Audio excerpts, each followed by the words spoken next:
안녕하세요 여러분, 즐거운 화요일입니다. 자, 오늘 코스피와 코스닥은 모두 상승으로 마감이 되었습니다. 오늘 코스피 지수는 플러스 0.42% 상승으로 마감이 되었습니다. 장 초반에 코스피는 이렇게 1% 가까이 상승이 나왔지만 중국의 상하이 종합지수가 개장된 다음에 상승폭의 반을 반납하는 모습을 보여주었습니다. 자, 오늘 같은 경우엔 참 여러가지 이슈가 있었습니다. 첫 번째는 오늘이 바로 삼성전자 분기 배당 마감일이었고, 어제는 미국의 장단기 국채금리가 역전이 되는 모습을 보여주었어요. 자, 그런데 삼성전자 분기 배당이 있어도 외국인 투자자는 삼성전자를 전혀 매수하지 않았고, 코스피 역시 외국인 투자자는 이렇게 매도하는 모습을 보여주었습니다. 자, 과연 그렇다면 이런 상황에서 내일 한국 증시는 어떤 모습을 보여줄까요? 오늘 이 시간에 한번 알아보도록 하죠.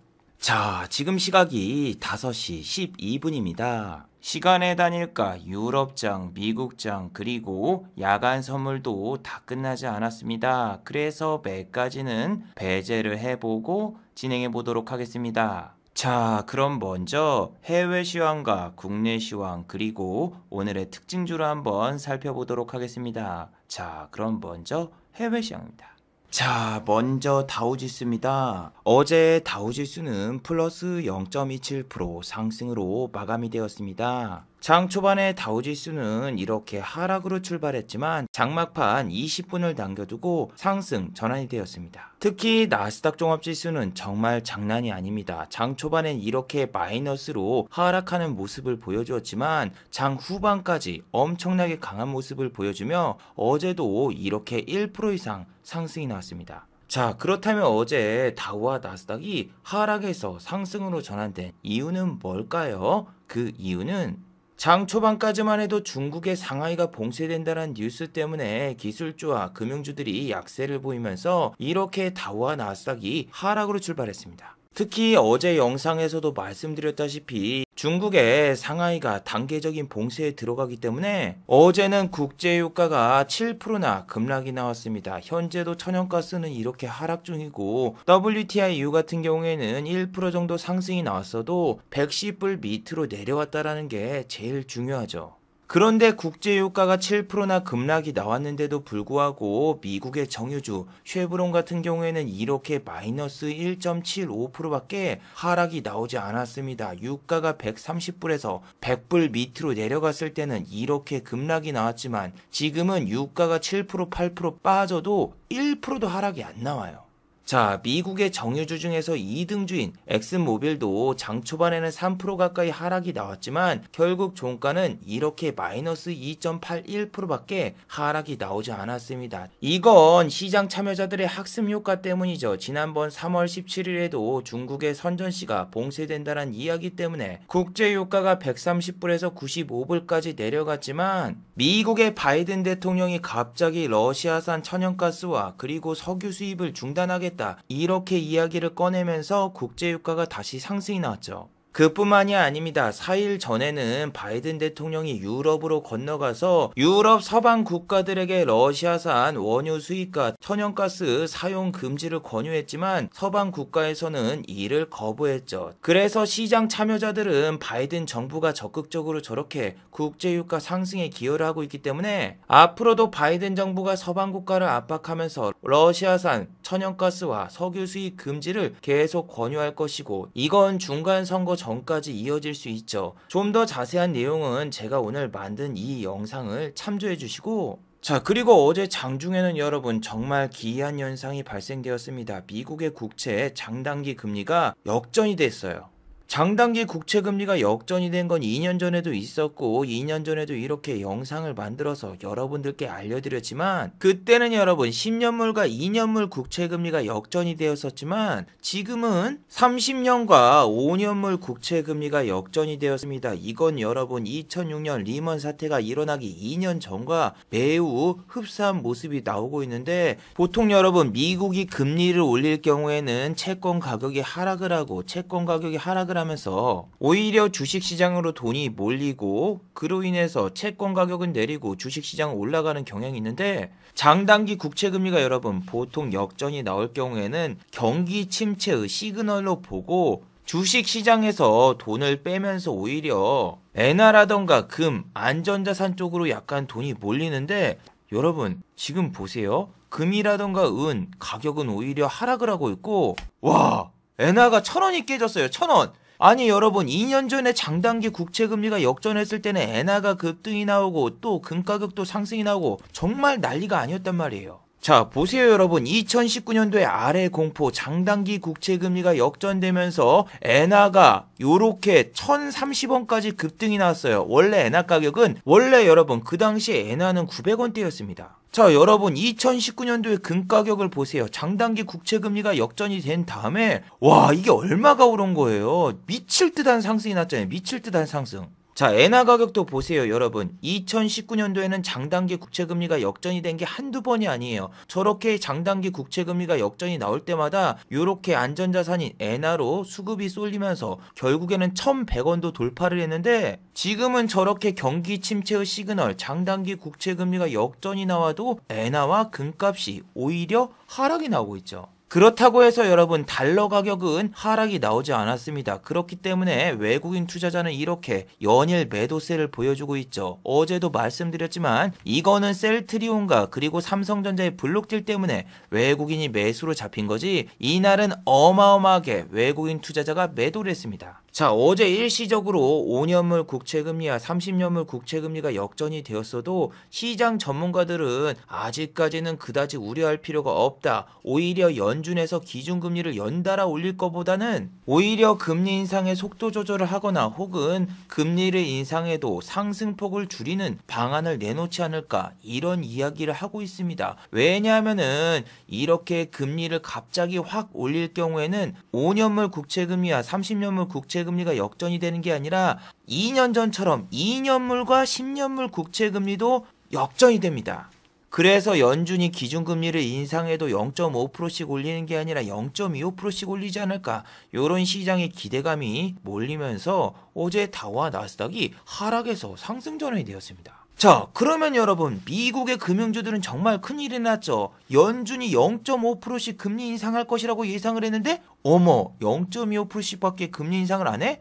그럴 경우에는 미국의 금융주의 큰 악재죠. 자 그래서 황금양말 골드만삭스 같은 경우에는 어제 다우지수가 상승이 나왔어도 이렇게 마이너스 0.65% 하락으로 마감이 되었으며 JP 모건 체이스 같은 경우에도 양봉으로 마감이 되었지만 종가를 보시면은 마이너스 0.74% 하락으로 마감이 되었습니다. 물론 여러분 이틀 전 영상에서 말씀드렸던 워렌 버핏 아저씨의 회사 버크셔 해서웨이 A주 같은 경우에는 보시면은 와 어제도 마이너스 5.12%까지 하락이 나왔다가 종가는 이렇게 플러스 0.1% 상승으로 마감이 되었어요. 이건 여러분 버크셔 해서웨이 B도 마찬가지입니다. 이렇게 장 초반에는 마이너스 0.90%까지 하락이 나왔지만 종가는 플러스 0.23% 상승으로 마감되었습니다. 버크셔 해서웨이 B주는 시가총액이 삼성전자보다 훨씬 높기 때문에 1%만 상승이 나와도 정말 대박인 그런 주식이죠. 자 저렇게 미국의 금융주들이 무더기로 하락이 나왔는데 한국의 금융주들이 버틸 수 있을까요? 당연히 못 버티죠. 자 KB금융 같은 경우에는 오늘 마이너스 0.98% 이렇게 하락으로 마감이 되었으며 외국인 투자자는 오늘 KB금융을 이렇게 매도를 했죠.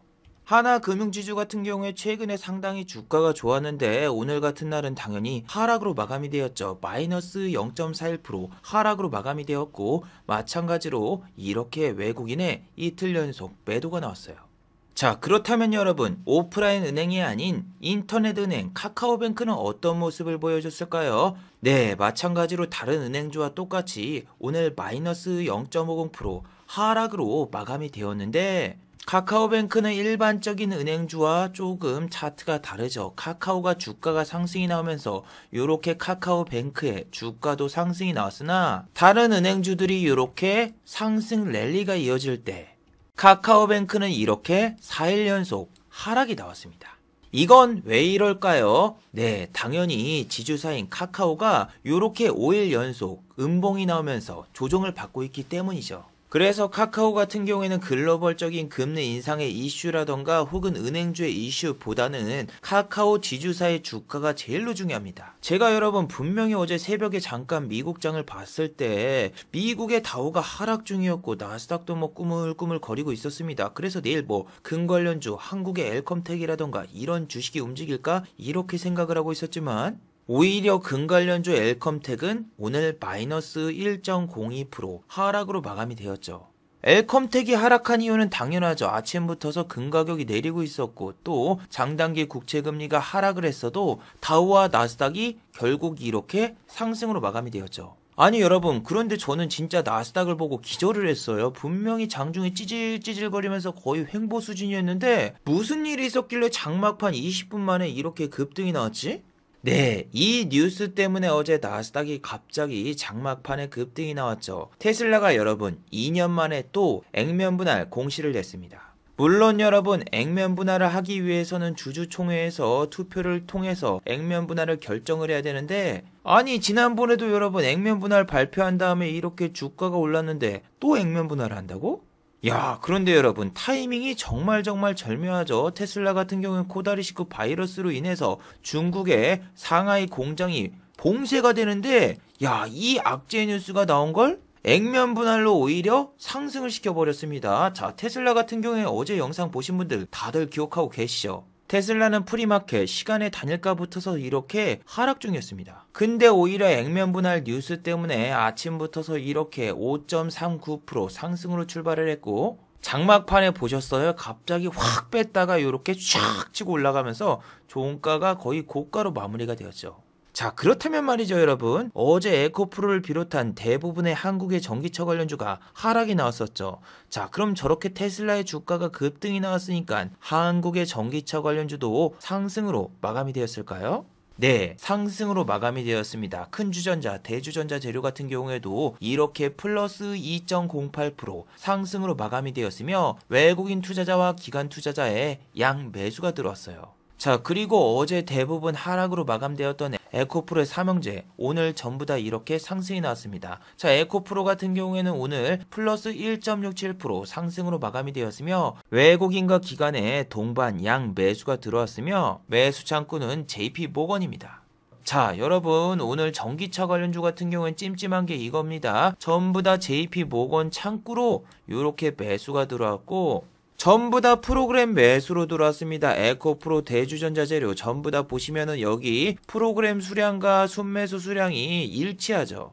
특히 여러분 LNF 같은 경우에는 오늘 5.05%나 상승이 나왔고 역시 마찬가지로 이렇게 프로그램을 통해서 JP모건 창구로 매수가 들었어요. 자, 그리고 여러분 다른 전기차 관련주 중에서 LNF가 저렇게 독보적으로 상승이 나온 이유는 어제 S-오일처럼 이렇게 증권사 레포트가 나왔습니다. 자, S-오일 같은 경우에는 어제 국제유가가 5% 이상 하락이 나왔는데도 이렇게 주가가 6.18%나 급등이 나왔었죠. S-오일이 저렇게 6.18%나 급등이 나온 건 아침에 나온 투자 매수 레포트 때문입니다. 하나금융투자에서는 S-오일이 올해 최대 실적을 자랑할 것이다 이렇게 투자 매수 레포트를 냈는데 LNF 같은 경우에도 장 초반부터서 이렇게 투자 매수 레포트가 나왔습니다. 목표가 32만원, 대신증권에서는 이렇게 레포트를 냈는데 이렇게 목표가를 높게 잡은 이유는 테슬라를 최대 고객으로 둔 점이 가장 큰 포인트며 전년 동기 대비해서 매출이 늘어날 것이고 영업이익도 이번에는 흑자로 전환할 것이다 이렇게 이야기를 했습니다. 자, LNF 같은 경우에는 실적을 보시면은 당기 순이익이 매년 적자가 나오고 있고 매출 같은 경우에는 꾸준히 늘어나고 있습니다. 물론 영업이익도 늘어나고 있지만 테슬라가 차량용 반도체 부족 현상으로 인해서 올해 생산량에 차질을 입을 것이다 이런 뉴스 덕분에 LNF의 매출이 줄어들 것이다. 그리고 영업이익도 줄어들 것이다. 이런 레포트가 나오면서 그동안 이렇게 주가가 내렸는데 이제 와서 갑자기 또 말을 바꾸네요. 자, 오늘 전기차 매수 수급은 이렇게 단타의 저항 JP모건이 대량으로 매수해서 모든 전기차 관련주가 상승이 나왔습니다. 하지만 JP모건 같은 경우에는 이렇게 5만 주 정도밖에 매수하지 않았지만 여기 보시면은 기관은 15만 주를 매수했거든요. 최근에 기관 투자자는 이렇게 LNF를 계속 연일 순매수를 하고 있으며 매수에 가장 적극적인 모습을 보이고 있는 건 바로 연기금과 투신이죠. 그래서 내일 만약에 JP모건이 아침부터서 어제 매수한 전기차 관련주를 투매를 일으킨다고 해도 얘네가 가지고 있는 물량이 고작 5만 주, 그리고 반대편에서는 15만 주를 샀기 때문에 15만 주를 산 쪽이 오히려 그 물량을 잡아먹을 수도 있습니다. 자, S-오일 같은 경우에도 보시면은 어제 6%가 올랐고 오늘은 마이너스로 마감되었지만 이렇게 외국인 투자자가 던졌어도 반대편 기관이 받으면서 아침에 거의 3% 가까이 하락이 나왔던 하락폭을 전부 다 축소하는 모습을 보여주었죠. 자, 그런데 여러분, LNF의 자회사 세로닉스 같은 경우에는 오늘 그렇게 좋은 움직임은 보여주지 못했습니다. 아침에 13.25%까지 상승이 나왔으나 종가는 고점 대비해서 반토막이 난 플러스 7.16% 상승으로 마감이 되었어요. 자, 여러분, 지금 장이 어제 S-오일과 되게 비슷합니다. 자, 레포트가 나오는 종목은 아침부터서 종가까지 고가로 유지가 되지만 세로닉스 같은 경우에는 LNF가 오르면서 아침에 이렇게 6분 동안만 상승이 나왔고 그 뒤로는 횡보하는 모습을 보여줬죠. 반면 LNF 같은 경우에는 아침에 6분 동안 상승이 나왔다가 꺾일 것 같이 잠깐 이렇게 조정을 주고 그 뒤로 계속 고가를 유지했는데, 자, 지금 패턴이 코스닥 종목보다는 대형주 중에서 레포트가 나온 종목이 있으면은 그 종목이 끝까지 상승이 나옵니다. 매수 주체는 JP모건과 그리고 연기금 혹은 기관도 같이 매수를 하는데 이런 종목은 종가까지 고가로 갈 수 있으니까 장중에 잠깐 조정이 나오면 잡아보는 쪽으로 생각을 하시고, 반대로 코스닥 개잡주라던가 시가총액이 낮은 종목은 오히려 그 대형주를 따라가는 척 하다가 그냥 확 빼버릴 수 있습니다. 자, 오늘도 보세요. 천연가스 관련주 GSE 같은 경우에도 장 초반엔 이렇게 상승 전환이 되었지만 종가는 어떤가요? 마이너스 5.61% 급락이 나왔어요. 자, 보시면은 GSE는 장 초반부터 프로그램이 매수가 들어왔습니다. 매수가 들어와도 3분 만에 다시 매도로 전환이 되었고 또 다시 3분 만에 다시 또 매수로 전환이 돼요. 이거는 거의 3분 칼의 매매인데 S-오일이 마이너스에서 플러스로 전환된 시간과 GSE가 이렇게 마이너스에서 플러스로 전환된 시간과 똑같죠. S-오일을 그대로 따라갔습니다. 그래서 지금은 매수 추천 레포트가 나온 종목은 크게 상승이 나오고 그 다음날 조정을 줘도 보합까지 끌어올리는 모습이 계속 연출되고 있는데, 여러분이 지금 할 것은 내일 아침과 오늘 저녁에 어떤 종목이 레포트가 나오고 아침에 상승이 나오는가, 그리고 JP모건이 매수를 하는가, 이거를 중점적으로 한번 관찰해 보세요. 자, 그리고 여러분, 이틀 전에 이 영상을 보신 분들 다들 기억하고 계시죠? 자, 이날은 한국 가구가 시간의 단일가에서 상한가를 갔었습니다. 그런데 여러분, 제가 이틀 전 영상에서 지금은 건설주가 움직이고 그 다음엔 가구주가 움직였다. 하지만 한국 가구라던가 NX 같은 경우에는 상한가를 가도 상한가를 말지 못할 것이고, 차라리 지금 이렇게 빠지고 있는 성신양해라던가 시멘트, 페인트주를 보는 게 훨씬 낫다. 얘네는 지금 11선이라던가 5일선 저항선을 다 깨면서 내려가고 있는데 오히려 이렇게 겁주고 올리는 경우가 많다. 그리고 지금 페인트 관련주도 음봉으로 내려온 애들이 많은데 이런 쪽이 그 다음에 가지. 한국 가구는 이미 시간에서 상한가를 갔기 때문에 절대 못 잡으니까 그냥 놔주라고 말씀을 드렸죠. 실제로도 어제 시작하자마자 점상으로 시작했고 고가에서 잡았으면은 어제 무조건 15% 이상 손실이었죠. 자, 그런데 여러분, 오늘 어땠나요? 아침부터서 페인트, 시멘트, 그리고 양회 관련주가 급등이 나왔죠. 자, 시멘트 관련주와 페인트, 그리고 건축자재 관련주가 급등이 나온 이유는 우크라이나와 러시아의 전쟁으로 인해서 목자재와 시멘트가 가격이 급등 중이다. 이런 레포트 때문입니다. 자, 시멘트 가격이 급등했다는 뉴스가 나오니까 오늘 건설주 같은 경우에는 이렇게 전부 다 하락이 나왔습니다. GS건설 같은 경우에는 플러스 2.95% 하락이 나왔으며 대우건설 역시 3.67% 하락.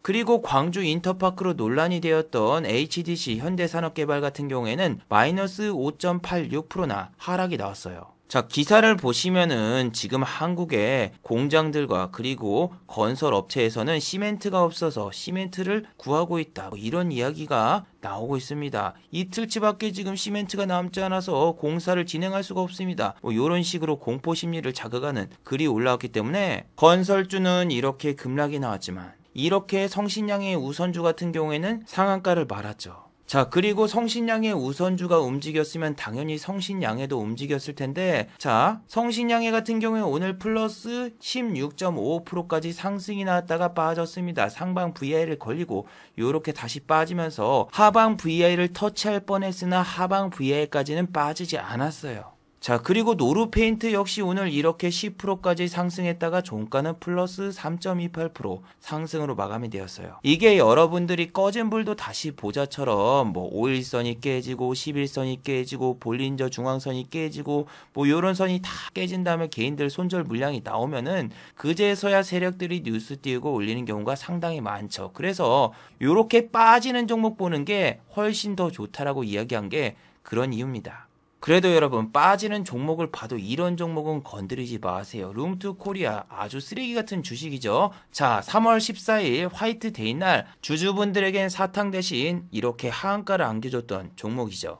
자, 저렇게 장 초반에 하한가를 찍은 이유가 열렬강호가 저작권 위반을 했다라는 찌라시 때문에 저렇게 장 초반에 하한가를 찍었었는데, 자, 실적을 보시면 당연히 이렇게 만년 적자가 쌓이면서 실체가 거의 없는 회사입니다. 자, 이름만 들어도 여러분 룽투 중국이죠. 자, 예전 2019년도에도 막 상한가 보내고 올리고 막 기상천외한 모습을 보였던 종목인데, 자, 무빙을 보세요. 이렇게 상한가 보냈다가 하루 조정 주는 척했다가 올렸다가 끝까지 올렸는데 위에서 다 빼고 고점에서 상한가가 아니라 하한가 이상 찍은 다음에 개인들 다 털고 잠깐 위로 찍었다가 결국에는 악재 뉴스 나오면서 어떻게 됩니까? 쑥 빠지면서 출발 지점으로 돌아오는 아주 쓰레기 같은 패턴이 잘 나와요. 룽투코리아 같은 경우 여러분 아이네스쿨이라는 원래 교육업체입니다. 2015년도에 갑자기 중국 회사가 인수를 해가지고 이름을 룽투코리아로 변경을 하고 갑자기 열렬광호를 비롯한 중국산 모바일 게임 업체에 퍼블리싱을 하는 회사로 바뀌었어요.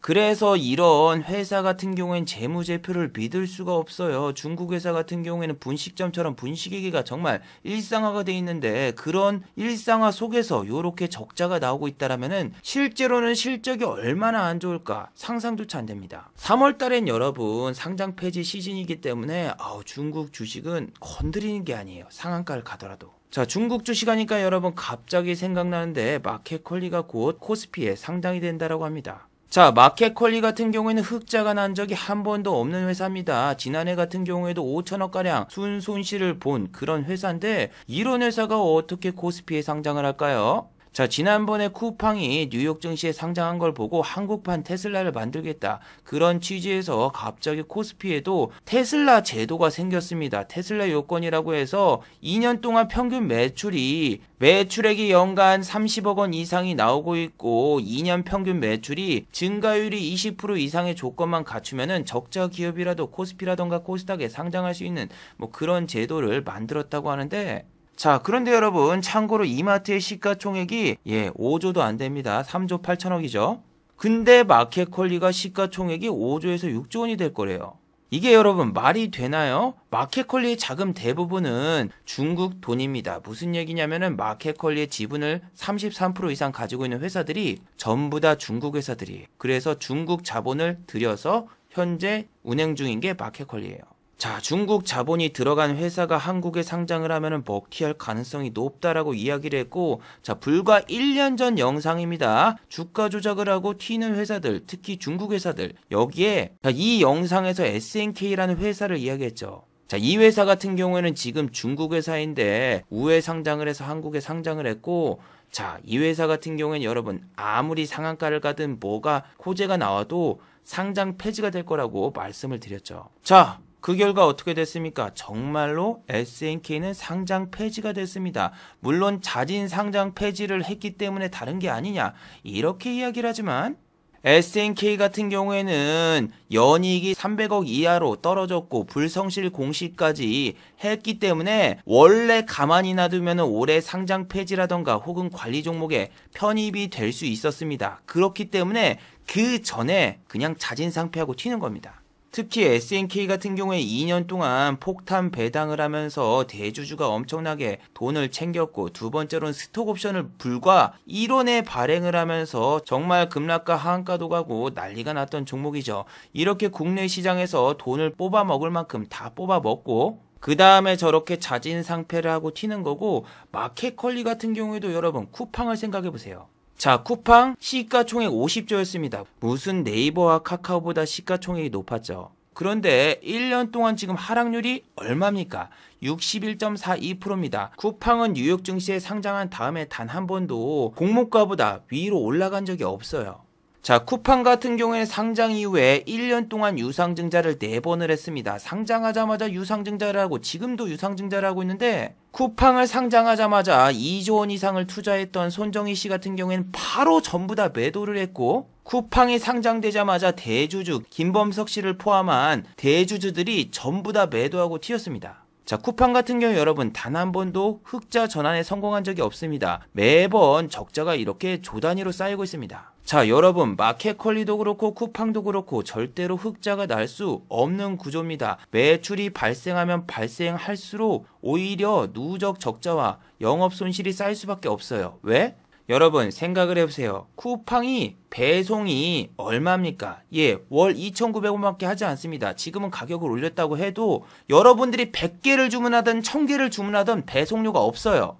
자, 그럼 여러분 생각을 해보세요. 여러분들이 1000개, 2000개, 3000개 이렇게 막 주문을 해. 그럼 쿠팡맨을 도대체 얼마나 많이 뽑아야 될까요? 예, 쿠팡 카도 사야 되고 쿠팡맨도 뽑아야 되고 기름값도 지원을 해야 되고 4대 보험도 넣어야 되고 거기다가 공장도 세워야 돼요. 자, 거기다가 여러분 그뿐만이 아닙니다. 쿠팡에서는 여러분 묻지마 환불, 한 달 동안 막 물건을 쓴 다음에 한 달 뒤에 환불해도 아무 상관이 없어요. 미국 아마존이 이와 비슷한 서비스를 하고 있지만 한국에서 이런 걸 하면 안 됩니다. 왜? 지금 보세요. 아이폰이라던가 맥북이라던가 이런 거 한 달 내내 다 쓴 다음에 이렇게 환불 신청하고, 잠깐 결혼식 간다고 옷 사놓고 그거 입고 다시 환불 신청하고, 이런 블랙 컨슈머들이 쌓이고 쌓였어요. 그리고 여러분 정말 궁금하지 않나요? 쿠팡은 여러분 이렇게 매년 적자가 조 단위로 쌓이는데 어떻게 운영이 될까? 그 이유는 간단합니다, 여러분. 소비자들에게는 한 달 동안 저렇게 마음껏 쓰시고 환불을 할 수 있게 해주고, 그 이유를 빌미로 판매자에게는 대금 지급을 3개월 뒤에 해주는 거예요. 즉 돌려막기죠. 그래서 처음부터서 쿠팡은 먹튀를 하기 위해서 저렇게 작전을 짜고 상장을 했고, 마켓컬리 같은 경우에도 얘네도 어떻게 흑자를 냅니까? 아니, 창업주인 김슬아 씨 같은 경우에도 대주주인데도 지분율이 너무 낮아요. 이거는 그냥 우리 짱깨 형님들이 한국 증시에 상장한 다음에 그냥 먹튀하고 나르려는 속셈하고 같은 속셈이 아닐까요? 아니, 마켓컬리 서비스가 전국적으로 되는 것도 아니고 서울이랑 부산이랑 대도시 몇 개만 되는데 이 회사가 매출을 올려봤자 얼마나 올리고, 또 중요한 거는 마켓컬리는 시장 점유율이 1%밖에 안 되는데 도대체 왜 몸값이 5조에서 6조입니까? 아니, 터무니없는 가격이야. 네이버 쇼핑이 여러분 이커머스 시장 점유율 1위고 2위가 쿠팡입니다. 근데 쿠팡도 점유율이 빠지고 있어. 근데 마켓컬리와 오아시스 같은 경우에는 시장 점유율이 1%도 안 됩니다. 물론 이건 2020년 기준이고 지금 약간 점유율이 늘어났어도 그래도 신경 쓸 정도도 아니에요. 쿠팡이 여러분 선빵을 치고 미국 증시에서 튀었기 때문에 마켓컬리가 지금 뉴욕 증시라던가 나스닥에 원래 상장하려고 하다가 지금 철회를 하고 한국 증시에 상장한 거거든요. 아니, 롯데쇼핑도 지금 시가총액이 2조 7천억 밖에 되질 않는데 어떻게 신생기업이 시가총액이 5조예요. 아마 이것도 여러분 프리마켓 시장에서 IPO하기 전에 가격을 좀 뻥튀기 한 게 그런 게 있을 겁니다. 아마 우리 짱깨 형님들이 일부러 공모가를 높이려고 어느 정도 작업을 쳤을 수도 있고, 만약에 이거 7월 달에 상장된다고 해도 여러분 막 상따 따상 뭐 요런 거 하다가는 진짜 골로 갈 수 있으니까 꼭 주의하세요. 자, 마지막으로 한번 정리해 보도록 하겠습니다. 1번 삼성전자의 분기배당 마감일이 끝났습니다. 오늘까지 삼성전자 주식을 매수해야지 분기배당을 받을 수 있죠. 오늘은 삼성전자를 금융투자가 대량으로 매수했는데 금융투자는 단타의 재앙입니다. 그래서 배당을 받자마자 내일부터서는 금융투자가 삼성전자를 대량으로 매도할 수 있으니 꼭 주의하시기 바랍니다. 두 번째, 장단기 국채금리의 추이를 주목해 보도록 하죠. 어제는 장단기 국채금리가 일시적으로 움직이고 시장에 움직임이 있었지만, 여러분 이렇게 장단기 국채금리가 2번, 3번 변동을 주면 어떻게 된다? 우리나라 코스피 같은 경우에는 저렇게 장단기 국채금리가 역전됐다는 뉴스 나올 때마다 이렇게 급락이 나왔습니다. 그래서 이런 뉴스가 나올 때마다 여러분 절대 방심하지 마시고 어느 정도 대응책을 짜두시기 바랍니다. 자, 유튜브 광고도 끝까지 시청해주시면은 정말로 고맙겠고, 좋아요와 구독하기도 많이 눌러주시면은 정말로 고맙겠습니다. 아, 그리고 또 어제 생방송 전에 저를 후원해주신 정말 고마운 분들이 계셨네요. 네, 제 유튜브 영상 밑에 있는 투네이션 후원하기 버튼을 눌러주시면은 저를 후원해주실 수 있는데, 아, 제가 착각했네요. 오늘은 후원해주신 분이 아무도 안 계셨습니다. 자, 다들 수고하셨고 즐거운 평일 되시기 바랍니다. 다들 수고하셨습니다.